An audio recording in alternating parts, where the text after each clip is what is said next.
चलिए भाई, आ गए हम लोग हिचकोले खाते हुए सड़क में। जैसे मानो किसी लहर उठती समुंदर में नाव पर सवार हो और लहरें उस नाव को इधर से उधर धकेलते हुए जा रही है।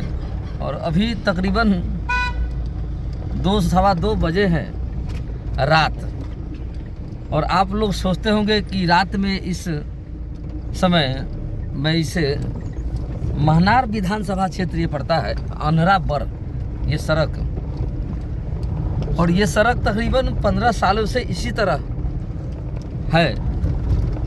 और यहाँ के जो विधायक अभी वर्तमान में राजद के विधायक बीना देवी है। और ये चूँकि हाजीपुर लोकसभा क्षेत्र में भी पड़ता है। हालांकि ये सड़क अगर नहीं बन पाई है तो इसमें सांसद हो, चाहे विधायक हो, चाहे वो जिला परिषद हो, पंचायत समिति के मेंबर हो, चाहे मुखिया हो, यह दोषी तो सभी हैं इसमें। क्योंकि वादे तो सभी करते हैं कि हम आपकी समस्या का समाधान हम करेंगे, लेकिन यहाँ की जो जनता है वो भी दोषी है इसमें। कि 3 घंटे लाइन में खड़े होकर हाथ में वोटर कार्ड लेकर धूप में, कड़ी धूप में जिनको चुनते हैं और चुनने के बावजूद ये धूल फाँक रहे हैं और टीबी की बीमारी को न्योता देते हैं ये लोग। सवाल तो सब पर बनता है, चाहे मुखिया हो, चूँकि मुखिया भी पंचायत समिति के मेंबर होते हैं। और वो पंचायत समिति की जब बैठक होती है तो वहाँ विधायक आते हैं कि नहीं, सांसद आते हैं कि नहीं, एमएलसी आते हैं कि नहीं, या तो मुखिया ही बताएंगे या वहाँ के प्रखंड विकास पदाधिकारी। और आते हैं प्रमुख जिला परिषद के मेंबर होते हैं। तो जो जिला परिषद के बैठक में जाते हैं तो उस बैठक में भी स्थानीय विधायक को, स्थानीय सांसद को, स्थानीय एमएलसी को और स्थानीय राज्यसभा जो सदस्य होते हैं उनको भी आने का उसमें कानून में लिखा हुआ है। लेकिन आते कितने हैं ये तो सभी जानते हैं। अखबारों में भी छपता है जिला परिषद की बैठक की या पंचायत समिति की बैठक की। और मैं ये इसलिए कह रहा हूँ कि आज तो मैं इस सड़क से गुजर रहा था तो ये हिचकोले खाते हुए बहुत से बच्चे हमारे पीछे गाड़ी में बैठे हुए सोए हुए थे, उनके भी नींद जाग गई, कहीं कहीं उनको चोट भी लगा था।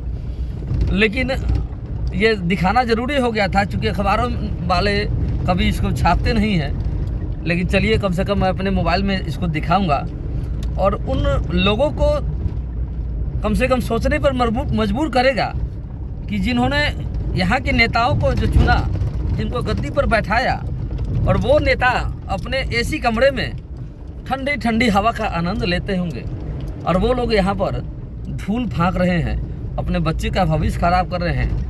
और चूँकि आप भी जानते हैं कि सरकारी अस्पतालों में क्या व्यवस्था है इलाज की, इसे ये किसी से छुपा हुआ नहीं है।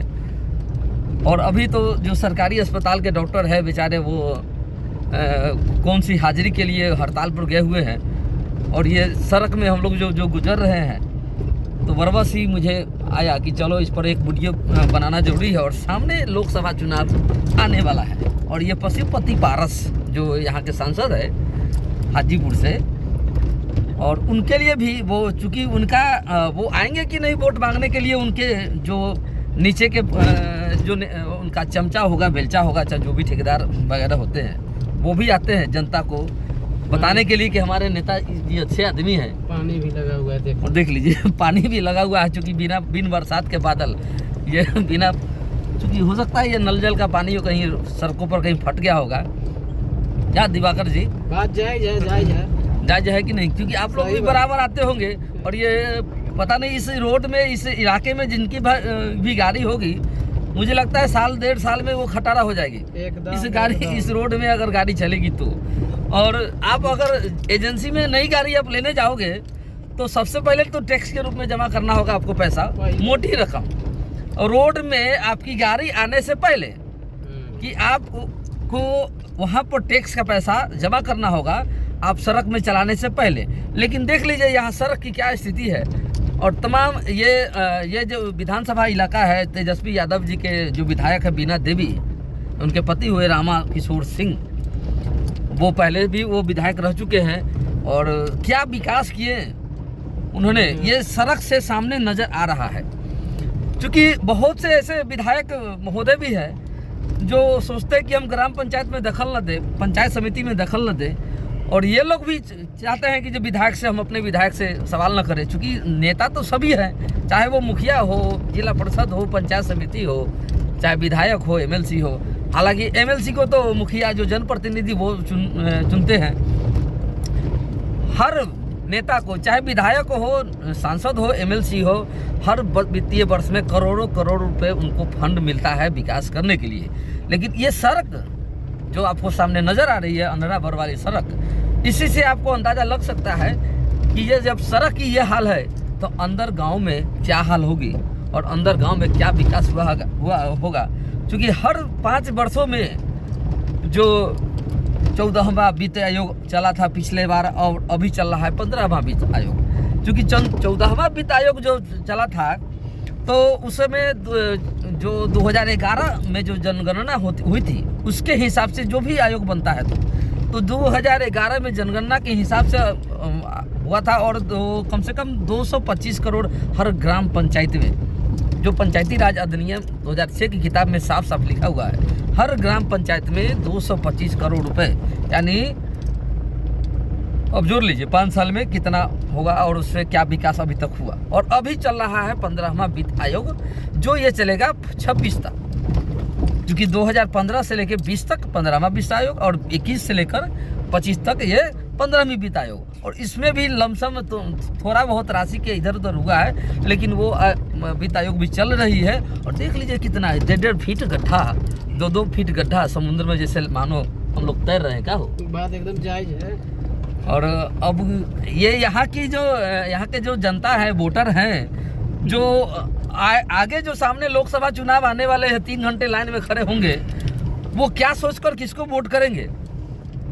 क्योंकि चाहे केंद्र की सरकार हो, चाहे राज्य की सरकार हो, और राज्य की सरकार में भी गठबंधन से चुनाव होते हैं, केंद्र की सरकार में भी गठबंधन होते हैं, और गठबंधन में बहुत से नेता, बहुत से पार्टी को, किसी को सीट मिला, कहीं मतलब कभी कांग्रेस का मिला, कभी बीजेपी को मिला, कभी किसी को। लेकिन नेता हर तो नेता ही है, नेता तो सभी है। अब कभी कांग्रेस को मिल गया, ये राजापाकर विधानसभा ही क्षेत्र देख लीजिए, पहले शिवचंद्र राम थे राजद से, और इस बार आ गए कौन, प्रतिमा दास कांग्रेस से। और हर बार बदलते जाता है, और हर बार जो नए नेता आते हैं तो वो वादा ही करते हैं, लेकिन करते क्या है वो वहाँ की जनता जानती है। लेकिन यहाँ जनता भी उसी तरह से काम करती है, जाति पर, गोतिया पर, पट्टी पर, फरीक पर चुनाव करती है, काबिलियत पर चुनाव करती नहीं है। ना ही वो जब वोट में, चूँकि अब जो ज़रूरी नहीं है कि इस बार जो अभी इनको सीट मिला है और इनका बिहार में कांग्रेस के साथ गठबंधन है, तो हाजीपुर में किसका सीट मिलता है, राजद के खेमे में आता है या कांग्रेस के खेमे में आता है, उनके प्रत्याशी खड़े होंगे। इसे अभी तो वर्तमान में रामविलास जी के भाई जो है, क्या नाम है उनका, पशुपति पारस, जो यहाँ के सांसद रह चुके हैं, और फिर वो ताल भी ठोक रहे हैं इस जगह से चुनाव लड़ने के लिए। और उनके भतीजे आए हैं और वो भाषण भी देते हैं कि हमारे खून में जो है वैशाली जिले की बसा हुआ है। लेकिन देख लीजिए भाई, आपके पिताजी भी रह चुके हैं यहाँ के सांसद हाजीपुर के, आपके चाचा जी भी 5 साल लोगों को ठगे। ये तो ठगना ही कहेंगे इसको, इससे ज़्यादा तो कुछ कह नहीं सकते। क्योंकि सांसद है, उनकी भी जिम्मेवारी बनती है, चाहे वो एमएलसी है, अगर वो राज्यसभा सांसद हो तो जिम्मेवारी तो सबकी बनती है। ये वीडियो आप देखने के बाद अगर आपको लगता है कि मैं जो बात बोल रहा हूँ वो सही है, तो लाइक कमेंट जरूर करें और शेयर भी करें, ताकि और लोग भी जो अपने अपने दरवाजे बंद करके अंदर में सो रहे हैं, सब दिखाई दे रहा है। क्योंकि 2:30 बजने वाला है, 2:30 बजे रात में कौन जगा रहता है भाई, सब सोया रहता है। और कल अगर उनकी नींद टूटी तो ज़रूर ये वीडियो जितना हो सके शेयर करें, ताकि जब नींद टूटे इन लोगों का और अपना फेसबुक ऑन करे, यूट्यूब ऑन करे, तो ये वीडियो उनके मोबाइल पर जाए और उनको सोचने पर मजबूर करे कि आने वाला जो वक्त जो चुनाव का है, 3 घंटे लाइन में खड़े होने का है, सोच समझ कर वोट करें। धन्यवाद।